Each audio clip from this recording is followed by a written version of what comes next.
Hello everyone, Florian.Heise here today, and today we've got a special guest, Dean McCrae from the LDP, who's running for Eden-Monaro, a small electorate surrounding our capital here in Australia. And I thought it'd be great to have Dean join us on the show just to talk about, well, what it's like running for Parliament, what he wants to achieve, and the adventure he's had so far. So let's have a look.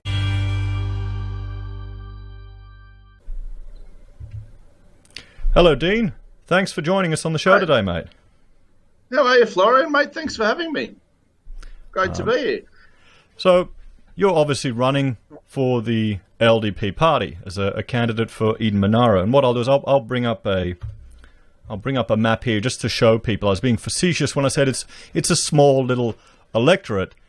It's pretty bloody big, as you can see here. Well, approximately 40,000 square kilometres. 40,000 square kilometres. It's massive and got a huge diversity of people and industries. So it's a very interesting setup.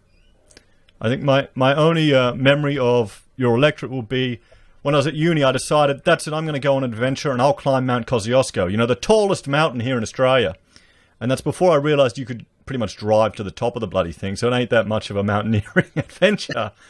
And I was driving from Sydney down to Canberra. I just put in about $100 worth of petrol, and I see all these billboards: Sydney to Canberra, $50 flight, $50 flight, $50 flight. And that's when I realised, maybe I should have flown instead of driven all the way down here. But it's beautiful country down there. Bloody cold though. It is amazing country. I've been around for the last week or so. I did a sort of 7-day tour of the electorate. When you say a tour, people go, well, why don't you do this all the time? It's like, well, I'm always in and around the electorate in amongst my other hobbies, businesses and things that I do. But to actually go, okay, I'm just going to cruise around and on the campaign trail and see what I can do. Look, it's an amazing electorate, driving Kosciuszko, ducking kangaroos. There's the stuff about the brumbies. I pulled up on the side of the road at one stage near a place called Bingo, a couple of emus just wandering around the park. Unbelievably beautiful, mate. Unbelievably beautiful. So what's your story, Dean? Tell us a bit about your background, mate, aside from having a fantastic hairstyle. Mate, very good looking, I tell you. Yep. If I get elected, it would be based purely on good look, sure. No, mate, look, I grew up in regional New South Wales. I was sort of born in a place called Temora, which is just out the Eden-Monaro electorate. I was sort of there all through childhood and youth, to Canberra as a teen on a sports scholarship. Once upon a time, I was a little bit trimmer and a little bit more athletic than I am these days. And that was all sort of very good, and moved out of school and into a chef's apprenticeship, which really took me around the whole electorate. I spent a lot of time working in places like Canberra, Queanbeyan, and Bungendore. I lived in a place called Captain's Flat for a year, and I moved around other areas. Tumut, I've got quite a lot of history in and around the area, there are some candidates that are more local. Some have left the electorate at all, or they've built entire. Whereas I've spent time in London and Paris and Hong Kong, and I've done quite a lot of touring with my chefing career. And as things have gone along, I've had some businesses that have been excellent. I've had some that have been nightmares, and so I'm your real person, mate. The big parties like to hide any possible skeleton closets. I wave the flag and go, you know what? I've had wins, I've had losses, I've had real world experience. I've been out and doing, and I find as a theory that it's really easy to do nothing to perfection. So, if you haven't been out and had a few failures or a few kicks in the teeth, you probably haven't lived, or you haven't really had a crack at trying something out of the ordinary. Well, that's an interesting point you raised there, because you've got a lifetime of experience that you can draw upon and hopefully bring to the Parliament. And I know there's talks of having quotas and all of these things in Parliament, gender quotas, all this other rubbish. To be frank, I would argue actually we do need a quota. We need to limit the number of lawyers in Parliament to only 5 people, and then you need to have business and real world experience, so you know the pain that all of the paperwork and just bureaucracy that these people create are forcing on people. So, you've decided to take a shot, and there's a few people running. I'll bring this up here for Eden-Monaro. You're not alone on the ticket. List. So you got it's a huge list. 14 candidates. 14. I think the only party of sort of national note that isn't running is One Nation. They haven't supplied a candidate, but just about everybody else you could think of, including quite a lot that you probably didn't think of, they aren't. Well, sorry, they are running. So yeah, it's a massive number of contestants. So it'll be really interesting to see how it plays out, mate. That'll be very interesting. A lot of people talk. They spend a lot of time in and around Australia whinging and moaning and grizzling about whether it's Liberal Party, Labor Party, politicians in general. Everybody, I hate politicians. They're all liars. They're all bastards. They're all thieves. But then on voting day, they go and they vote for the same people. Anyway, so, you sort of go, well, what are we fighting for? If you're going to whinge and grizzle, we provide you an alternative and you stick to the status quo. That's, one of my concerns. I think one of the problems is people don't actually understand and appreciate the advantages of preference voting. This is the system we have here with voting, where you can use your preferences and you can bookend them, and you can throw support to a minor party if you want. And you can't waste a vote here in Australia, not like in the UK with the EU elections or these type of things. It's actually a fantastic invention, but a lot of people don't appreciate that. I was talking to a family member, and he had a lot of problems with the Liberal Party. And I said, well, why didn't you vote for someone else? And he goes, I didn't want to waste my vote. And I go, you can't in Australia if you know what you're doing. If you have a basic understanding, and I'm not a statistician by any stretch of the imagination, but my preference, here a couple of years ago, preference voting was very, very valuable for the small parties because it really, really directly mattered. People, if the preferences would flow, but now you get to pick your preferences. So I can recommend my how to vote card, but you actually have the power of how you're going to number that box, which I think is it's sort of fantastic. I've taken to the big four parties fairly aggressively, and I've put all four of them at the very bottom of my how to vote card, which means there's some people sort of in the middle who I may or may not agree with, but I'm just so disgusted with the big parties and the quality that we've been receiving from them that I figured, you know what, I'm not doing deals with any of you guys. I don't want to be on team anyone other than the Australian people. So it's caused me a little bit of backlash, but that's sort of part and parcel. You don't put your head on block for these sort of things unless you're willing to cop some heat. But I have managed to offend the Liberal Party or some members of the Liberal Party a little bit, which, to be perfectly honest, good. I'm glad they're offended. It means it means that at the very least maybe they're listening to why I've done it. Well, that's one thing that actually frustrated me recently was the House of Representatives votes on the restrictions on the use of cash legislation. That you had people stepping up there and arguing against it. Our representatives, from a variety of political persuasions, making good, coherent, sensible arguments to an empty chamber. And then they all just trottle into the House of Reps. They vote. Some of them don't even know what they're voting for, that they're criminalizing something that should just be a fundamental bloody right. And none of them were there. None of them were listening. None of them were working for it. That's why I'm quite encouraged to talk to people who are doing what you're doing, stepping up, because I'd love to see more minors in the House of Reps, so they actually have to negotiate and make deals and just don't do tick and flick. And it's like yes, minister back and forth.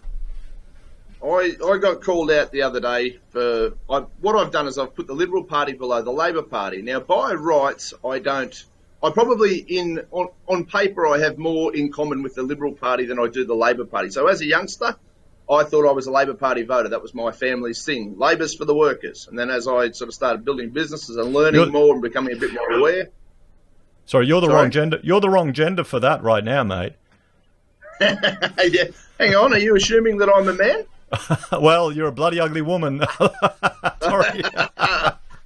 Now you're hurting my feelings. Oh, no. But, and then I naturally gravitated across to the Liberal Party because I thought, well, hang on a minute. These guys are about smaller government. They're about freedoms and liberties and lower taxation. Until I started to really do my homework there, then I worked out, hang on, that's just all slogans and BS.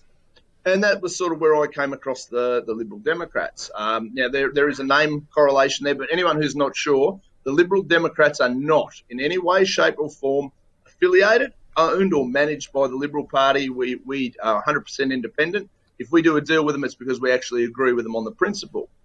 But what I've been slammed for putting the Liberal Party lower than the Labor Party, which I find really, really interesting, is how dare you put the Liberal Party lower than the Labor Party? It's not very smart.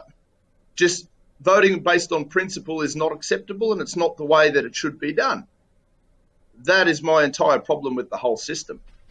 If I can't pick and choose things based on the principles that I've adopted and taken into my life, because I've got a politic to appease a higher power, whatever you want to call these people, there's a big problem with the system. And I took great issue with the fact that the Liberal has been in charge in New South Wales and federally for over a combined 5,000, nearly 6,000 days.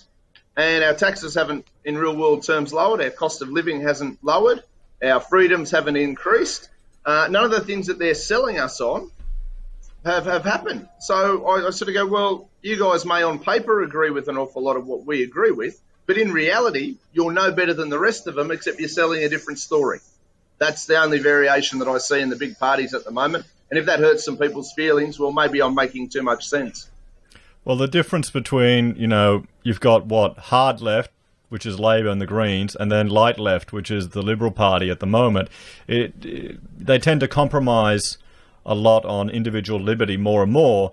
And we've just seen it, with all of the lockdowns and restrictions. There wasn't even any debate that's occurred now. And one thing that I'm quite interested in watching is that we've had these protests, and there hasn't really been a spike from the protests. So you could argue, well, maybe we can allow people to go out in open areas and congregate a bit more and help business. And I'd at least like to see some debate about these things. But I'm starting to see less and less. Sorry?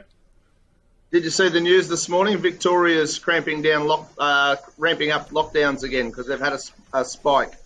So who knows how legitimate that is.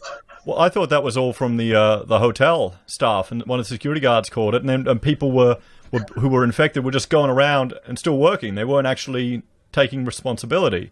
So, I mean, the thing is, I'm arrogant enough to think I'm healthy enough that I wouldn't be affected. So that's probably my bias coming through right there.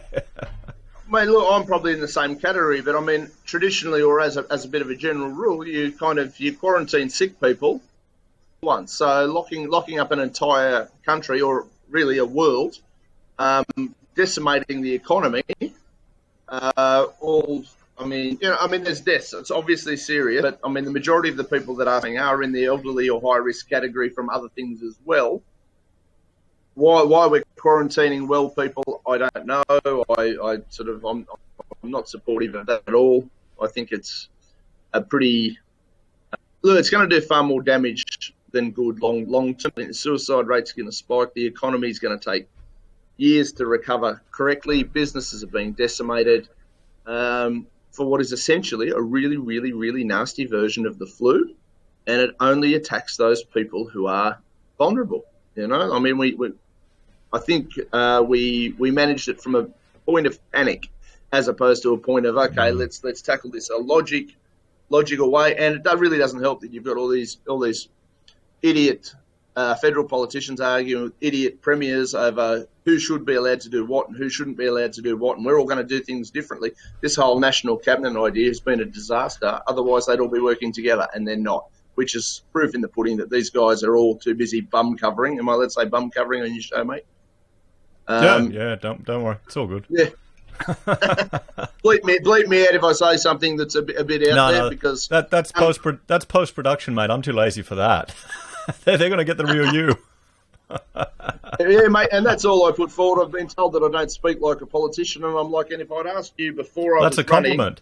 you think, that's right. If I'd asked the average person when you're walking around the streets or in cafes, restaurants, pubs, at the footy, whatever, what do you think about politicians? Oh, they all tell bullshit, they lie, they da-da-da-da-da. So the police speak is what they don't want. And when I don't give them that, they kind of get offended that I'm not speaking to them like a politician. I wish people would make up their minds. Well, see, one of the advantages that you'd have in a lot of the people who are going with the minor parties, you don't have, hopefully, all the baggage of a major party on your back controlling you and dictating to you how you need to act or you need to vote this particular way. So a lot of them, they seem like they're puppets. Just have to jump through the hoops to protect, because there's a conflict of interest there. That's their income, though, and then they, it's kind of sad in a way. They're part of a machine, and you don't like to say. I mean, as individuals, I think anyone who goes into the space of politics means well or believes in a cause or wants to do good. I don't think there are very many people who start out going into this field thinking, right, I'm going to go in there and I'm going to be corrupted by the machine and I'm going to sell my soul. I don't think they do. But what does happen very quickly is people are pulled to account and told, if you want to run on a Liberal Party or a Labor Party or a Greens ticket or any of the major party tickets, you will toe our line. And as we've seen in the news recently with the Victorian corruption, we've seen it over the years with there's corruption on both sides, and both sides are guilty as sin of doing it. I don't even believe anymore that left and right wing politics has any modern connotations. We now have authoritarians versus those who love freedom and liberty. I actually think after the COVID and all the rest of it that's coming unstuck is the whole dynamic's changing so rapidly that it is time for Australians to look for different outlooks. And my party basically, they knew my personality. It wasn't like I was an unknown quantity. They knew exactly what they were getting.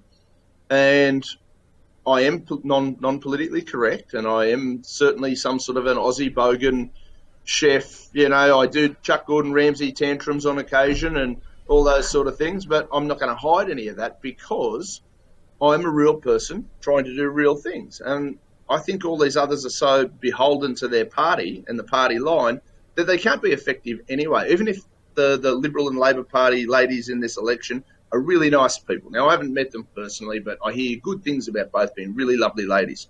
Great, fantastic. But when you go into a meeting or a parliamentary room, do you get to just sit there, Fiona or Christy, and make a decision that's your decision, or are you making the one that Albo or Scott Morrison have advised you to make because that suits the party line? I don't have anyone doing that to me. We have 3 MLCs. What do we got? We got 2 in Victoria, 1 in Western Australia. We've also got David Lionhelm, who's a former federal senator, who, if I need them for anything, I can pick up the phone and say, hey, I need some advice. What do you think? But at no stage of any of them rang me and contacted me and said, hey, you need to push this cart. As long as I'm within the principles of our party, it's do what you do, mate. That's what it's all about. So I've brought up the page for the Liberal Democrats, the LDP, and you've got lower taxes, small government, individual responsibility.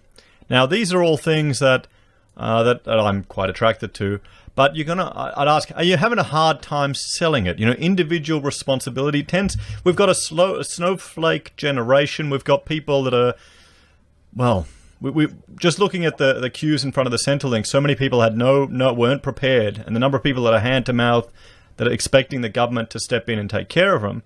I see two sides of it. One is they've had so much tax taken out of them, and most people don't even realise how much we're farmed when you add in all the petrol taxes and every other thing. You can't even have a beer without paying tax. And it gets so difficult just to actually squirrel away enough to save for an emergency, let alone even a house deposit that other people want. So how do you sell individual responsibility in smaller government? Are you finding people are taking it up when you're telling them your party's policies, or are they calling you such and such and I don't know, burning you at the stake? How's it working out in the field? Mate, I get a little bit of both. I've made some converts. Part of the trick is you say Liberal Democrat, and they go, "Oh, you're just a Scott Morrison shill." Well, I keep being very, very clear that Scott Morrison can ring me tomorrow, and I'll go, "Hey, Scott, how are you? Not really happy about the following. If you want my support on anything, I want to see some lowered taxes, and I want to see more individual freedoms. And if you don't do that, I won't be towing any line that you put forward." So, getting past the name thing. Some people have said you need to change the name. I don't have that power. I'm not on the federal committee or anything like that. So some people, when you get past that barrier, though, and you explain what we're all about, I'm actually finding the older generations that have seen some tough times are going, that sounds brilliant. Hang on a minute. I've actually had some people who have been former Liberal Party supporters who have gone, well, that's sort of what we were standing for in the 70s and 80s. That's pretty well what we are now. We're sort of, to be fair, in many ways, a lot like the Liberal Party was in the 70s and 80s. And there are other people who, I had one fellow outright tell me that it's a disgraceful concept that we would want freedom and liberty. That's why we have a government to look after us.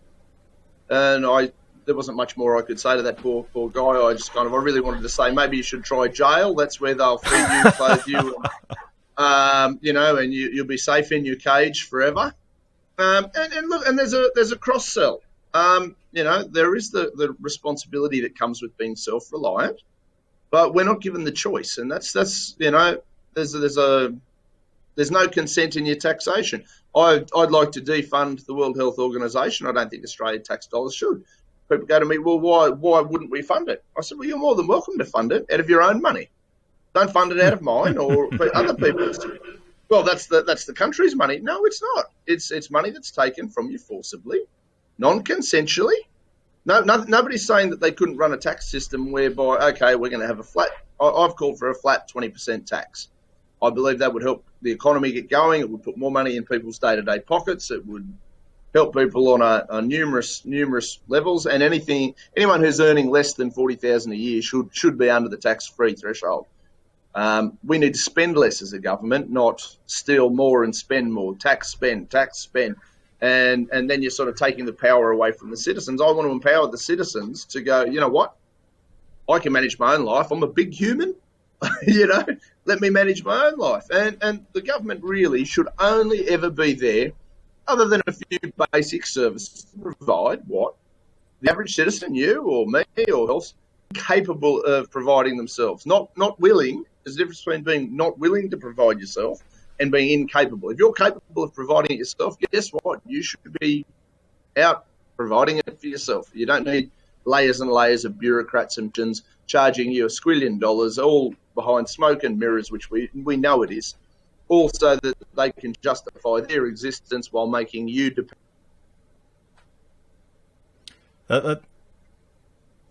That's some good points. I agree with you there.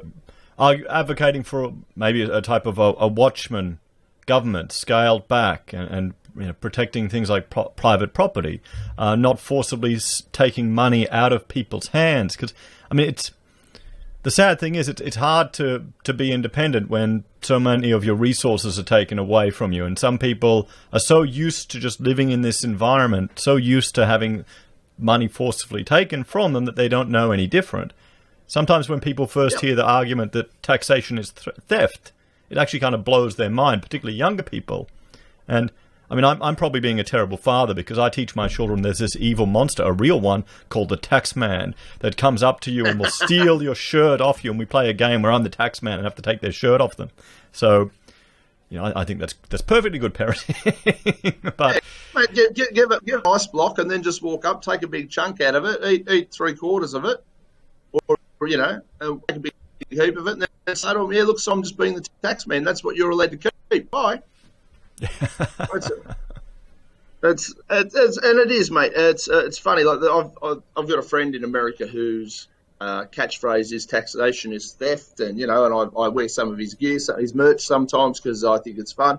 But it's actually more like extortion than theft, because these guys, they put a gun to your head. If you do not pay that money, they come and they steal your stuff. They physically will take it. And there's also another little element to this, and it's a layer that a lot of people miss, is why doesn't the taxman take the money directly from you? Why don't they go to your house like they did centuries gone by? So I'm here to collect your tax. Why don't they go to the individual?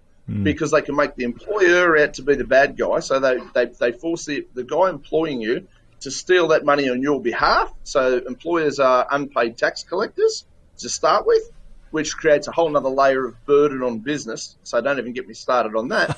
But also, if the average Australian had armed thugs coming to their door a couple of times a year saying, right, we're here to collect your tax. Where is it? Or we're going to take all your stuff. People would revolt. It would be mass revolts, and there would be huge issues. So the government, in their sneaky manners, and again, I don't care about left, right, Labor, Liberal, whoever. As far as I'm concerned, they're all two sides of the same coin. They've sort of painted the employer to always take that responsibility of being the bastard that steals your money on behalf of the government, as opposed to the government showing up at your door, because people would revolt. If you had that happen, if you were getting robbed annually and you knew you were getting robbed annually, you bet your backside that Australians would eventually work out that this is dodgy and it's wrong, because people don't like to be robbed.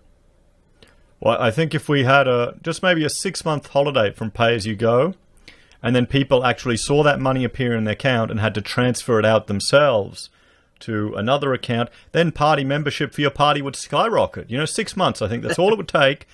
Wait a minute, why am I, tax is meant to be good. That's when I get money back. And they don't realize they're overpaying tax because, they're giving money to they're not getting any interest for that extra tax they paid either that the government gets to hold on to. I'd rather have it sitting off my mortgage for 12 months before I pay them. Hell, not much these days, but still, it's not going to them to piss away on a program that's not going to achieve anything, and then they'll do it again. But I think you're right on the money there. It's because people aren't actually feeling the pain of it, and it is another burden put on small business. So I agree with you there. It's a massive burden. I think the Small Business Party ran in the last lot of New South Wales elections, and I was speaking to Angela Vitukalis, I think I pronounced that correctly, and she was sort of, it's in the vicinity of $60,000 a year for a small business or a medium-sized business, just to manage the payroll, all the programs, all the MyObs, all that sort of thing, just for small business to keep up. So that's a full-time wage for a person. And instead, you've got all these little bits just nipping away at your business that you don't really need. Like here's how you should be able to do your accounting. Here's a book. There you go. There's money coming in. There's money going out. Okay, how much of this am I willing to donate to the government for the roads? And people are very surprised to know that we pay over 125 different versions of taxes in Australia. There's over 125. You can't tell me that these Muppets can't simplify that down into, a flat tax of 20% or something. The only reason justifiable for having the tax system so complex is they don't want average people knowing just how much they're being rorted. I've got a good one. I did a video a few days ago up in Townsville. The toilet tax that they have. They've got a pedestal charge for commercial businesses, and a lot of them in the tourist industry are making nothing. It's like $1,000 a toilet. So you got a little motel with 20 rooms. You're paying your $20,000 in the hall before you even start doing any business. So of course, you know what they do. People are starting to take out the bloody toilet, so they're destroying infrastructure to avoid a taxation. Of course they are. Of course, it makes perfect logical sense. The governments, all sides of governments, I know the Libs like to sell us their pro-business, and I hear this small business is the backbone of our economy. Well, tell me why it was all the small businesses during COVID that were shut down. McDonald's was still allowed to operate. You tell me how McDonald's counts as an essential business unless being such a big corporation that they're in bed with the government. It's an absolute rort. I know people who own pubs, clubs, restaurants, cafes, all these small businesses, and they're sitting around, crying themselves to sleep with some little handout from the government when none of them wanted a handout from the government. They wanted to be left alone to run their businesses without being infringed upon. And McDonald's are fine. Oh, it's all right. We'll run our drive-through. Oh, we're happy to operate Woolworths. We're happy to operate all these things. Bunnings can open. Hang on a minute. How are these things essential yet Joe's pub up the road or Joe's cafe, oh, well, you guys have to shut. Or they make it just so hard. Oh, you're allowed to have 5 people in your cafe. Yeah. The minimum wage laws mean that if you've got 5 people in your cafe, there's no way in the world you could sustain employing anyone anyway on those numbers. So, they've basically attacked small business, again, under the Liberal Party watch. Can't imagine why I'm not so thrilled with those guys, because they're not living their principles, mate. It's the whole thing. It's just unbelievable. Yeah, I've got one viewer who mentioned has a business over in WA, and just with the population cap on their restaurant, there's no way they can make any money. With the average spend of clientele of $35 a head, they can't cover their costs. And no.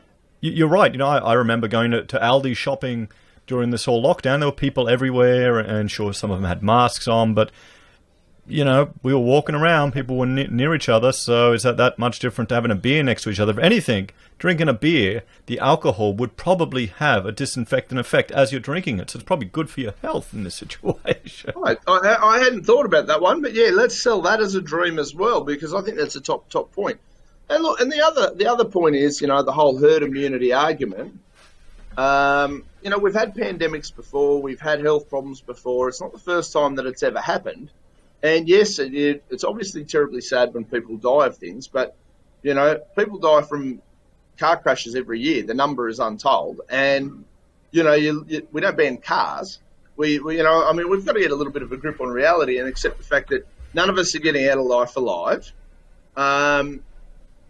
We need to manage these things better. Locking down the whole population, making us battery cage hens, for lack of a better analogy, it's just not on. I can't support anything that involves lockdowns that are going to keep people safe, because the whole safe concept just does my head in. We're not safe. We can't ever be truly safe anyway, so it's a false narrative they sell. And it winds me up. We need to be out. We need to be able to trade. We need to be able to interact. When we were kids, we all got measles, mumps, chicken pox, all those sorts of things. And the reason we don't get them now is because we've had them before. It's the same thing with this COVID thing. People need to get it. They have to get it if they're going to build an immunity to it. And any vet, doctor, scientist that has read anything about it, and anything I've read from most of them, says the same sort of thing. You need to build up your immunity. The only reason we had the lockdowns was to try and strengthen our hospital systems in the Western world to cope with the anticipated fallout. That was the only half logical argument that I've heard for the lockdowns in the way they were.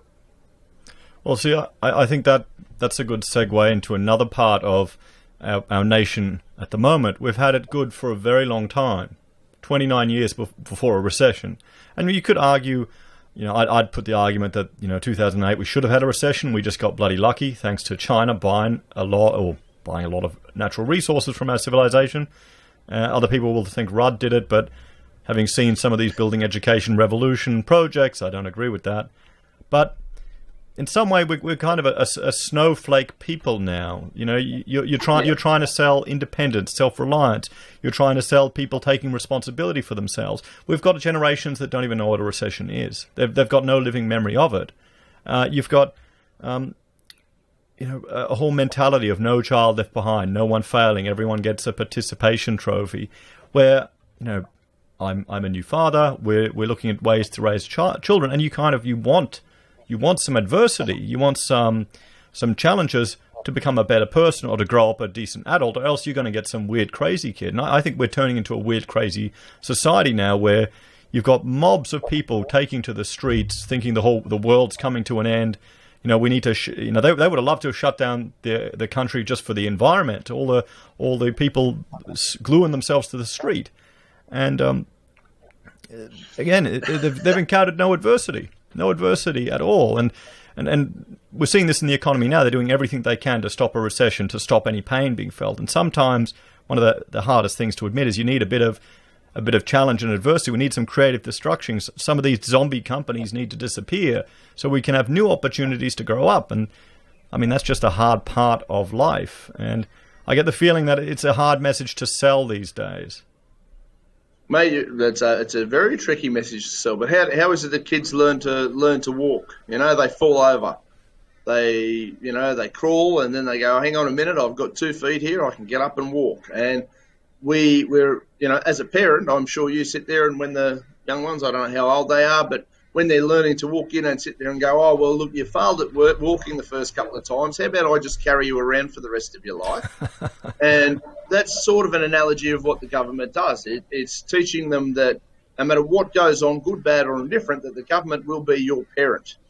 And that is wrong. They need to have some adversity. I sort of, in a lot of ways, some of this stuff's going to be really, really good for a whole generation of people coming through, because they are going to learn some challenges, some problem-solving skills, hopefully. And,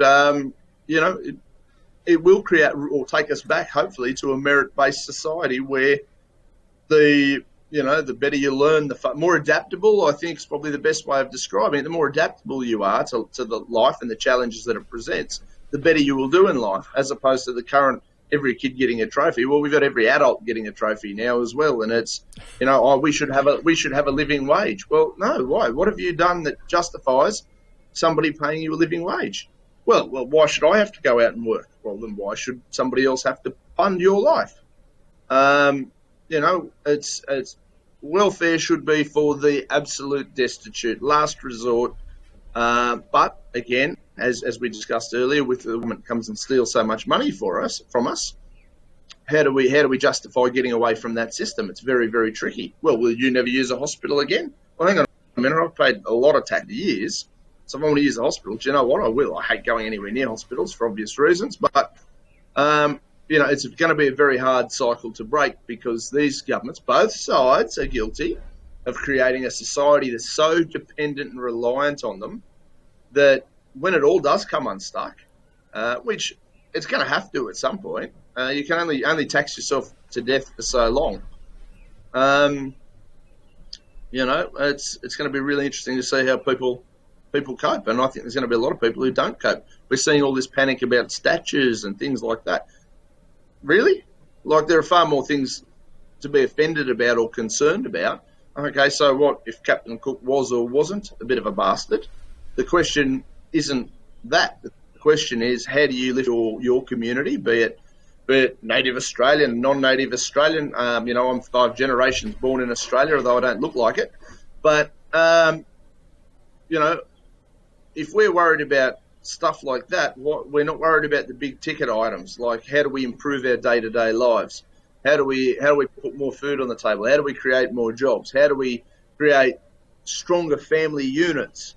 I presume you and your wife and your family, work really hard together as a team, and there's probably an extended family unit, I would guess, that needs to be encouraged and supported. And the way the system is, don't worry about any of that. Don't worry about any of that. The government will look after you.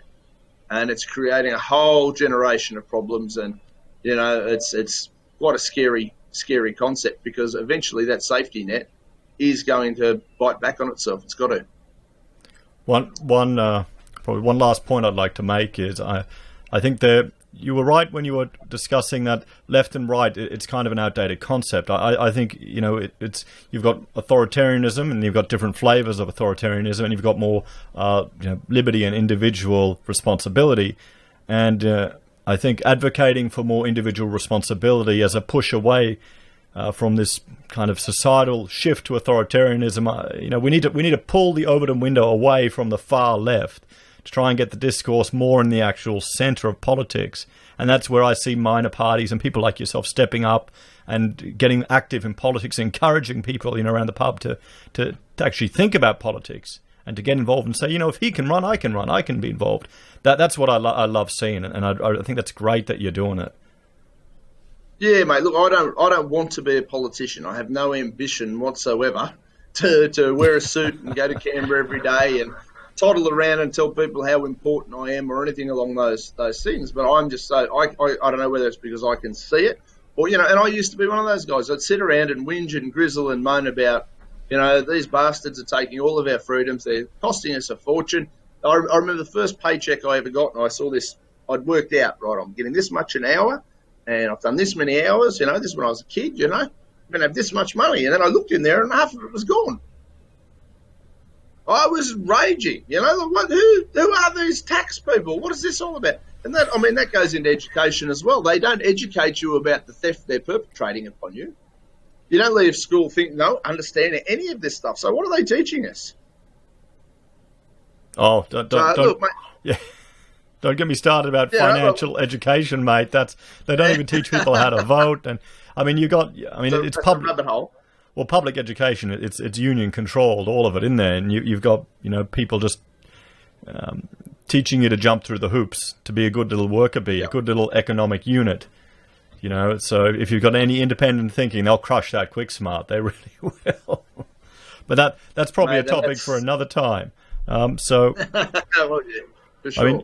You've got a whole electorate to cover. You're heading out on the road again, going around? Yeah, Mate, yeah. I spent 7 days last week, and then obviously I had to come back to work because a lot of people actually go, well, how come you don't tour around? It's like, because we've got livings to make. We're not professional politicians. So, I have to work and produce an income. And then, I'll sneak out for a few more days next week, and then I'll be back at work again. And, and on the 4th of July, we'll hopefully have an election where, look, if I can make a positive impact and get new people talking, thinking, and understanding that there is a different way of doing things, then this will be worthwhile. It would be very hard to topple the major parties because the big party machine and the people still sort of, for some reason, are beholden to that system. I just hope I can wake enough up where they go, hang on a minute, there's a better way and a different way of doing things. If I do that, then I've made the desired impact, I suppose. How did the LDP go last time? Did they have someone in Eden-Monaro at the last election, or nope? No, we didn't. We actually, in New South Wales, we had we lost David Leyonhjelm's federal seat in New South Wales, which was disappointing for us. But when we done the math on it, it was quite likely that was going to happen, just with the different styles of preferential voting and how everything has sort of been modified once again to make it harder for the smaller parties to be involved. Yep. But in saying that, our guy in Western Australia, Aaron Stonehouse, is doing some great work. Our two guys, Dave Limbrick and Tim Quilty, down in Victoria, are doing great work.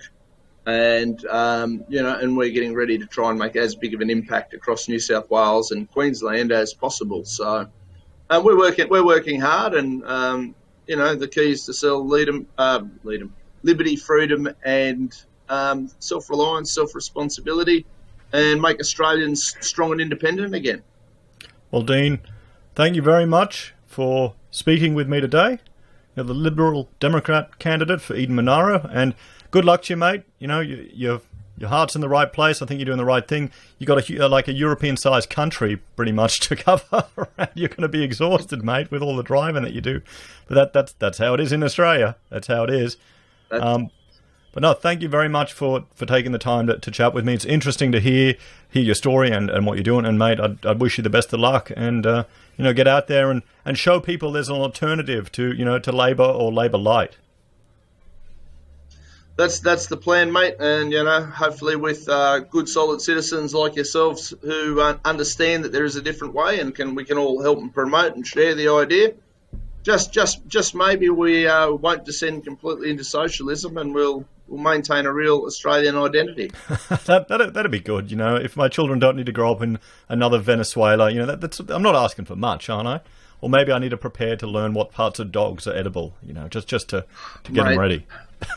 The Venezuelan experiment, it's a hell of a flag to fly when you put it forward. It's a fair indication of what can happen if you let these people go too far. Well, our Australian unions were well known advocating for the leaders there, but that seems to be forgotten. No one talks about that in the media anymore, but that's just the way it is. Dean, thank you very much, mate. I appreciate it. And, mate, thank you, Florian. Good luck, and we'll keep in touch and let us know how you go with the election. Sounds great. Thanks, mate. Appreciate your time. Take care, mate. See ya.